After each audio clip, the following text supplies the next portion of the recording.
Okay, how old are you? I am 29. All right, so what are we talking about?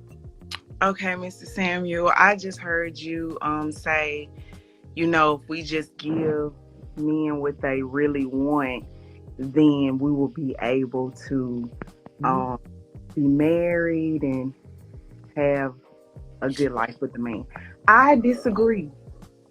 Me too. Me too. I cannot watch a Kevin Samuels damn interview live stream longer than the first 5 minutes. I get bored. First and foremost, where do he find these women? Like, where are these women that go onto his show? Like, a lot of them just seem like slow or like remedial.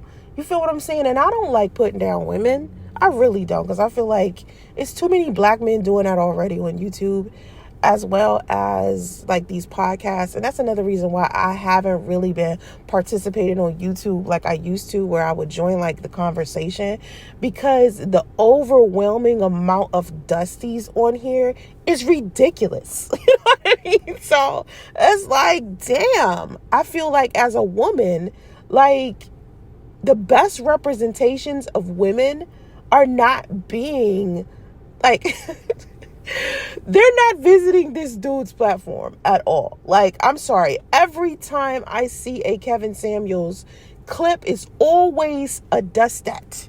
It's always a Dustina. You know what I'm saying? Nothing against this woman. I don't know her personally. I just know how she displayed herself on Kevin Samuels' show. And I'm just like disappointed, just like every other woman that comes onto his platform. And it could just be, I'm just around another social circle of women. Like, we are a completely different breed. Like, every time I see a chick on his show, it's just like, where did he find this chick? And like, these are the chicks that men are dealing with on a day-to-day basis. Like, if that's the case, you guys need to like raise your standards. You feel what I'm saying? Like, and first and foremost, a woman needs to have like some type of IQ higher than 5. You know what I'm saying? Like, she needs to be using her whole brain. And she was just so enamored by Kevin Samuels too. Like, any woman who jumps up and down when they see Kevin Samuels, I don't think that they are thinking shit through. I don't think they make the best life choices ever. But I'm not going to be judgmental, because I've made poor choices as well. But I'm telling you, some of these women on here, I'm surprised this is what men are dealing with. Who knew I could ever get tired of talking about relationships? Like, I'm really at that point. I'm really just like, I don't know if I just outgrown it or whatever, but I think maybe because I'm more interested in like wealth and spirituality and stuff like that, I don't really talk about relationships as much as I used to. And I can feel myself just not being interested in it anymore. And it could be because I don't really date. It could be because I haven't been on a date in a really long time. Like, I am single and celibate and been that way for a long time. And I'm talking 5 years. I'm using dating apps how I used to use dating apps, for like entertainment purposes only. You know what I mean? Like, I've always used dating apps just to, pass time. And I think the only time I actually took it serious is when I ended up meeting my son's father. And most of the world know how that shit went down. You know what I mean? So I don't really take dating apps serious. I just be on there just passing time. But I do want to talk about giving men what they want. Giving men what they want sounds great, right? It sounds like, what the average woman who loves a man wants to do. This is what women were programmed to do. This is what we were taught. We were taught that our worth comes from how other people perceive us, especially our husbands and boyfriends, right? So the average woman who's been raised by a decent woman has been taught that the best way to get value or to be worth something is to please a man, right? That's the patriarchal way of doing things. Now you got modern women who feel like their worth is not associated with how men view them. We have liberated women. I'm one of those women that I do not care how men view me, because men feel like women who interact with a lot of men lose value. So that means in order for me to lose my self-worth, I have to deal with a man. So the more that I deal with a man, the more value that I lose. So that means men depreciate a woman's value. And they feel that way about them damn selves. So why would I put a man on a pedestal when I'm worth more than what he feels like he is worth? You feel me? That's my mindset. But I used to be like one of those women who was like super docile, super submissive, rubbing feet, washing hair, running bath water, cooking, cleaning, paying their bills sometimes if they needed money, picking them up from work, dropping them off, doing them favors. Whatever they needed me to do, I did it. I was one of the most obedient ass girlfriends ever, right?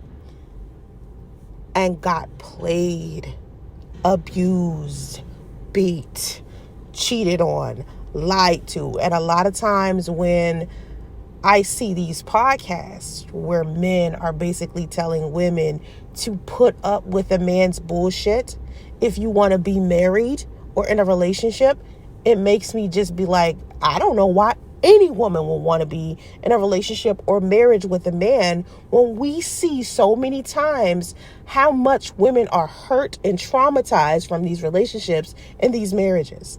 And men are flat out saying, this is what it is. This is how we are. And you're going to accept it. Not, oh, let me improve as a man. Let me be a better husband. Let me be a better, just friend to a woman. It's flat out, I'm an asshole. And if you want to be married, you have to put up with the fact that I'm an asshole and I have all of these bad habits. That's what I'm seeing from all of these podcasts and all of these YouTube videos where these men have decided that they want to suddenly become dating coaches for women. So they're basically like encouraging women to X out whatever women want in relationships and be whatever men want women to be in order for them to be with the man. But men will not alter who they are at all for these women. I'm just seeing so much dusty logic. And it's like a whole bunch of dusties encouraging women to be dustettes instead of encouraging women to be better and men encouraging other men to be better. That's what these podcasts and YouTube videos look like to me. And it's been looking like that to me for many, many years.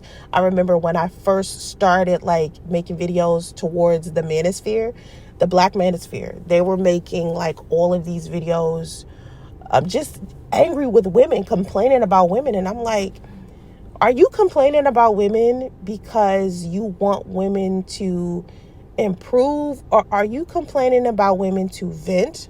Or are you complaining because you have not done any type of self-awareness whatsoever and taken responsibility for your poor choices in women? Men are the first ones who will be like, well, you chose that bum. The second we start talking about how toxic our baby daddy or ex or husband is or was, we always are told to hold ourselves accountable for making poor choices in men. So as a man, right, when you have all of these complaints about women, you need to understand that you have made poor choices in women. And honestly, when I see these clips from Kevin Samuels, I'm just like, if this is what men have to choose from, like seriously, you mean to tell me the average woman walking the street acts like these women who call in to Kevin Samuels' show, this is who men are dealing with? Like, oh my God. Like, I've been in complete la-la land because I thought women was doing better than this. You feel me? And honestly, my thing is with women, right? My thing is with women. You can give men whatever it is that you think he wants, or even what he tells you he wants. But if the chemistry is not there to him, if he's not feeling it, He's just not fucking feeling it. He's just not feeling you. So no matter how many times you jump through hoops, no matter what you do, no matter what you say, if you ain't it, sis, you just ain't it. That's why I tell women, don't bother jumping through hoops for a dude. Be yourself. Do what you would normally do.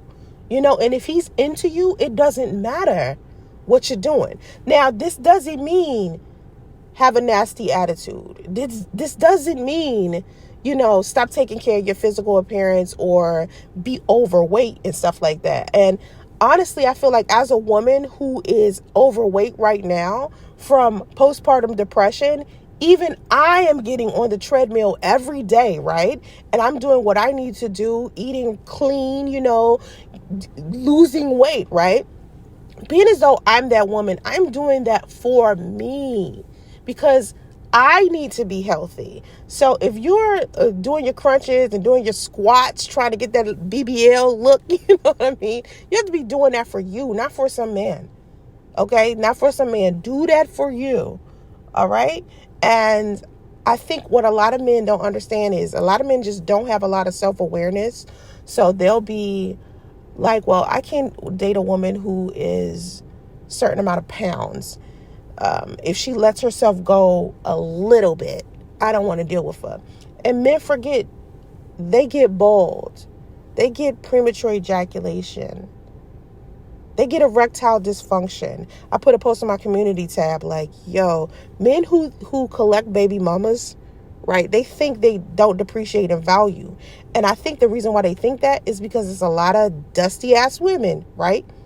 A lot of dustettes out here who will be with any type of man, right? They'll be with a man who has several baby mamas. And I seen someone talk about this is what Jeannie Mai did. Jeannie Mai basically didn't want a baby with her husband who was begging her for one. And she was with him for almost a little over a decade, right? And then she turns around and she's with Jeezy for under a year. And suddenly she gets pregnant. And it's just like, honey, he has 2 baby mamas. You see what I'm saying? It's like, how do you feel like he is valuable? A man would not feel like a woman who has 2 baby daddies is valuable. So to me, I applaud men for having like a specific standard when it comes to women. Like, it's men out here like, you're not going to be with me if you collect baby daddies. You know what I mean? So women need to be that same way. And I was saying, most of the women in my social circle, and I guess I'm just in a completely different social circle that's above average, to us, there is nothing appealing about a man like Future. You know what I'm saying? There's nothing amazing about Future, no matter how much money he has. If he's walking around with all these baby mamas and shit, and all of this drama associated with it to where women got to go out their way, go to court and file for child support in order for him to take care of his kids type of situation, Future is not a prize. But you can't compare Future and Nick Cannon. Because, Nick Cannon got a whole bunch of baby mamas that he chose to have on purpose. And they have like this drama-free situation. And everyone's like cool with one another. It's almost like a sister wives polyamory type of situation. It's like kind of healthy. It's a difference. Like Nick Cannon and Future are not the same caliber of man. You understand what I'm saying? Like Nick Cannon is on a higher caliber of man. So as a woman, right, if I'm looking at Future versus Nick Cannon, and I had to choose between the two, knowing that both of them got a whole bunch of baby mamas, it would be Nick Cannon. It would be Nick Cannon every time because Nick Cannon takes care of his kids.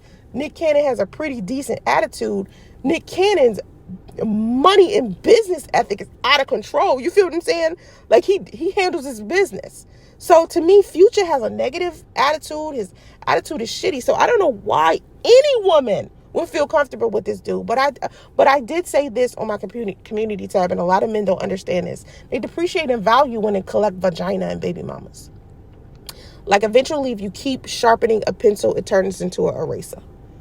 And men don't feel like that. They be like, oh, I beg to differ. This is why women have to make better choices. You ladies have to stop collecting dudes that have already collected a whole bunch of vagina and baby mamas. Like, seriously, like, that's just, I don't see how y'all find that attractive. As far as picking a side in the gender war, I see a lot of men come onto my comment sections, especially on TikTok. A lot of times they be like, oh, Sansa Ray speaks that same rhetoric that so many of the other women on YouTube say. And I'm like, y'all must not be listening, because I was a dating coach for men for 10 plus years. Okay, I gave men relationship advice, positive advice. I uplifted men. I gave men the deets on how to deal with women. You feel what I'm saying? And a lot of men do not like to listen to women who give relationship advice, because they feel like if you want to catch fish, ask advice from the fisherman. And I'm like, nah, I'm a fish, right? That's how you see me. Oh, I can definitely tell you how to get us. You know what I mean? Like, I can put you up on some real game. You got to think like a fish. You know what I'm saying? Not a fisherman, because the fisherman can fail. A fish, on the other hand, oh, we could tell you how to get us. So far, these fishermen are failing them. Like, these dating coaches out here giving men relationship advice, it's just creating more division. You know, it's just creating more of a problem. And me, I try to let everybody know, you know, it's both genders. It's not just one gender. It's both genders. Because I get on women all the time for only wanting men with money. Yeah, a man can have some money, but it's like you got to think about his character, man. His character matter too, because an asshole can be financially literate.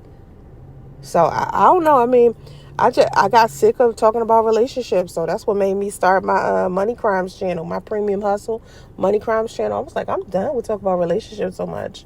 You know, I'm a life coach now. It's just like, I'm getting bored with the conversation.